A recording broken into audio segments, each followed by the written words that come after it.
Hello guys, I hope you all are fine. Welcome to my channel.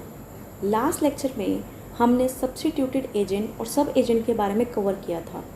इस lecture में हम ratification के बारे में पढ़ेंगे, जो which is given under section 196, 197, 198, 199 and 200। So let's start. Ratification, अभी बताया कि रेटिफिकेशन जो है वो कवर्ड है अंडर सेक्शन 196, 7, 8, 199 एंड 200। रेटिफिकेशन का मतलब क्या है? रेटिफिकेशन मतलब अप्रूवल करना, सब्सिक्वेंट अप्रूव करना किसी चीज़ को। हम इसको लगा सकते हैं कि अप्रूवल करना, ठीक है, अप्रूव करना, ठीक है, अप्रूवल करना किसी भी मैटर को, ठीक है। हम आगे पढ़ेंगे कि क्या है ये। So let's start with section 196। See, section 196 talks about right of person as to acts done for him without his authority। तो उसका इफेक्ट ऑफ रेटिफिकेशन क्या होगा, ठीक है। हम पहले सेक्शन को पढ़ते हैं, क्या बता रहे हैं। Where acts are done by one person on behalf of another, ठीक है, but without his knowledge or authority, he may elect to ratify or disown such acts. If he ratify them, the same effect will follow as if they had been performed by his authority। चलो अब इसका मतलब समझते हैं। Section 196 क्या बता रहा है कि राइट, जो रेटिफिकेशन का जो राइट है वो किसके पास है? प्रिंसिपल के पास है। जैसे मैंने बताया था, कॉन्ट्रैक्ट ऑफ एजेंसी में 3 पार्टीज़ हैं, principal, agent and the third party, ठीक है। रेटिफिकेशन का राइट किसके पास है? प्रिंसिपल के पास है। क्या बोल रहा है सेक्शन 196? ये सेक्शन बता रहा है कि जहाँ पे एक्ट्स करे जा रहे हैं done by one person on behalf of another, जहाँ पे ये पर्सन एक्ट कर रहा है इसके बिहाफ पे, but without his knowledge or authority, ना इसको इसके बारे में पता, ना इसकी अथॉरिटी थी करने की। ही में इलेक्ट टू रेटिफाई और टू डिसोन सच एक्ट्स। तो प्रिंसिपल के पास पावर है, या तो उसको कहेगा ठीक है मान लिया मैंने जो तुमने किया, या मैं इसको कैंसिल कर दूंगा, नहीं मैं तो नहीं मानता। अगर वो रेटिफाई कर रहा है, अगर वो मान रहा है कि ठीक है मैं मान लेता हूँ, the same effect will follow as if they had been perform by his authority. अगर उसने कह दिया मैं मान रहा हूँ जो भी तू एक्ट कर रहा है, तो क्या माना जाएगा कि जैसे इसकी अथॉरिटी ही थी एजेंट की कि वो एक्ट करने की, तो उसको वैसे मान लिया जाएगा that he is liable for him, ठीक है।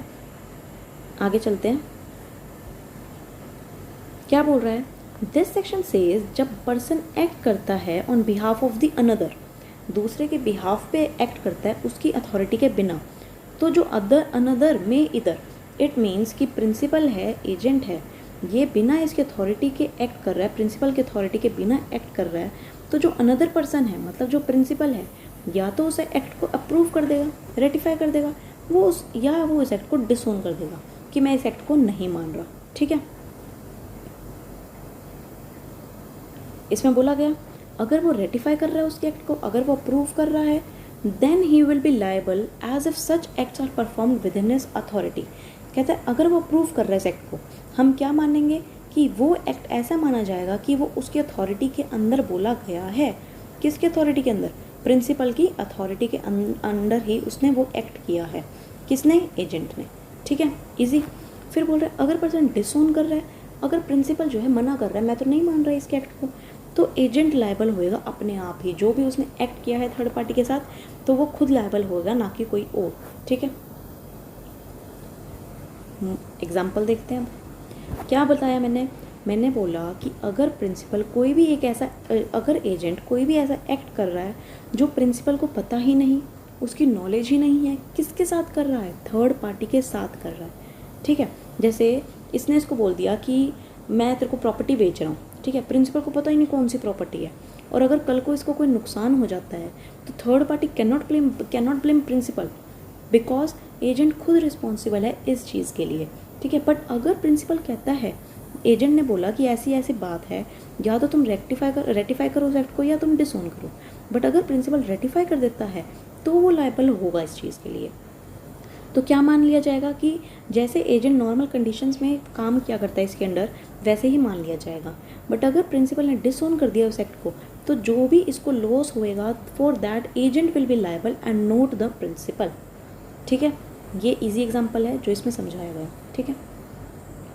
अब सेक्शन 197 क्या बोलता है, जो रेटिफिकेशन है, जो प्रिंसिपल रेटिफाई करता है एजेंट के एक्ट को, वो कैसा होना चाहिए। कहता है रेटिफिकेशन मे बी एक्सप्रेस्ड और may be implied in the conduct of the person on whose behalf the acts are done. Simple कि या तो एक्सप्रेस हुए वो, या वो इम्प्लाइड हुए, और मतलब वो या तो लिख कर बता दे, या बोल कर बता दे, या कैसे किसी कंडक्ट से बता दे अपने। ठीक है, इलस्ट्रेशन देखते हैं। ये है इलस्ट्रेशन सेक्शन 197 का। Let me see on is on, let me see wait.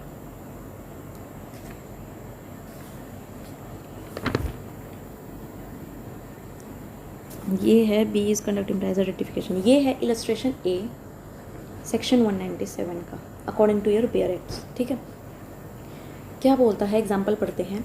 A without authority buys good for B. ठीक है जी, क्या बोलता है, A without authority buys good for B. ठीक है, afterward B sells them to C on his own account. B का conduct implies करता है ratification of the purchase made by him for him by A. कहता है ए ने without authority goods खरीद लिए बी के लिए। ये बी है, ये प्रिंसिपल हो गया, लगा लो। ये ए है जो एजेंट है। ए ने बिना अथॉरिटी के गुड्स खरीद लिए। ठीक है, ए ने बिना अथॉरिटी के बी के गुड्स खरीद लिए। बी ने क्या किया, बाद में उसको सी को दे दिया। बी ने वो गुड्स सी को दे दिए। ठीक है, ऑन हिज ओन अकाउंट, अपने अकाउंट पे। बी का कंडक्ट, जो ये बी काम बी ने किया कि ए ने इसके लिए गुड्स खरीदे, परचेज किए, और वो चीज़ बी ने आगे सेल कर दी सी को। बी का कंडक्ट इम्प्लाई करता है ratification of the purchase made for him by A. It means ये इम्प्लाइडली रेटिफाई कर रहा है कि जो तूने मेरे नाम पर गुड्स खरीदे हैं, मैं उनको रेटिफाई करता हूँ, और जिस चाहे को भी मैं आगे उसको बेच रहा हूँ। ठीक है, तो ये था एग्जाम्पल रेटिफिकेशन का कि एक्सप्रेस हो कि इम्प्लाइड हो। Next come section 198। Section 198 talks about knowledge requisite for valid ratification. क्या बोलता है, देखो, no valid ratification can be made by a person whose knowledge of the facts of the case is materially defective।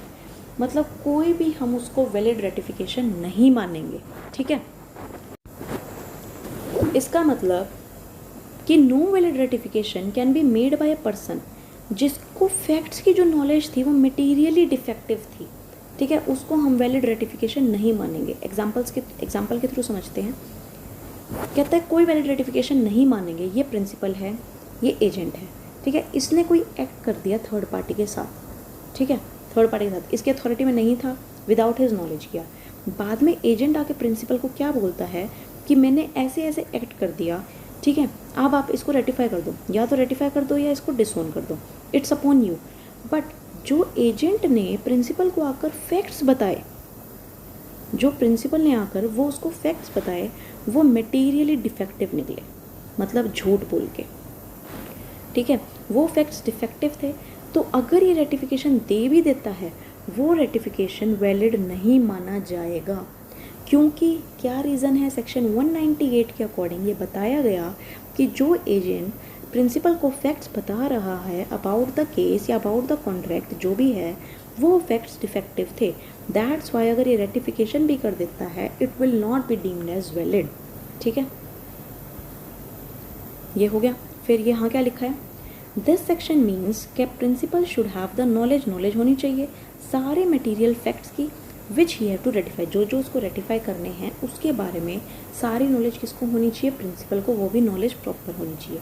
If case told to principal is material defective, बोला अगर principal को तुमने defect material बता दिया, then it will not amount to valid ratification. फिर हम उसको valid ratification नहीं बोलेंगे।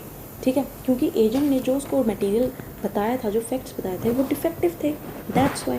ठीक है, तो इसमें हमने क्या कवर किया, सेक्शन 198, 197 एंड सेक्शन 196। इस वीडियो में इतना ही। आगे के section I will cover in next videos. अगर वीडियो अच्छा लगा हो तो please like the video and subscribe my channel to get notification for new videos. Thanks for watching.